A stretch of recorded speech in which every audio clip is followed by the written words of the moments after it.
Pengakuan wali murid diancam pemuda Pancasila, terbata-bata sebut iuran hanya fiktif. Pengakuan wali murid yang viral laporkan dugaan pungli dan sempat beradu mulut dengan ormas pemuda Pancasila dan Kades di Kebumen berakhir minta maaf. Video cekcok antara Kepala Desa Supono dan anggota pemuda Pancasila dengan seorang wali murid atau orang tua murid awalnya viral. Setelah viral, kedua belah pihak akhirnya dipertemukan dan kasusnya ditindak oleh Polres Kebumen.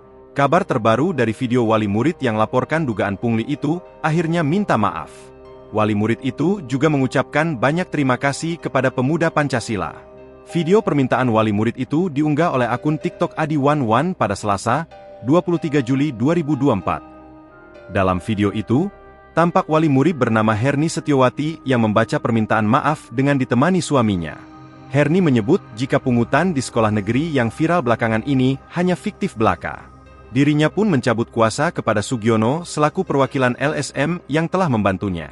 Tampak Herni Setiawati juga didampingi langsung oleh suaminya yang menunjukkan ekspresi pasrah. Kemudian dalam video lain, Herni pun tampak meminta maaf di depan SD Negeri 1 Jatimulyo. Ia berdiri bersama dengan Supono, lurah sekaligus anggota pemuda Pancasila yang sebelumnya sempat cekcok dengan anggota LSM. Beberapa pria berseragam Ormas Pemuda Pancasila juga ada di situ. Herni pun mengatakan sangat berterima kasih kepada Kepala Desa dan Ormas Pemuda Pancasila karena telah melindungi keluarganya.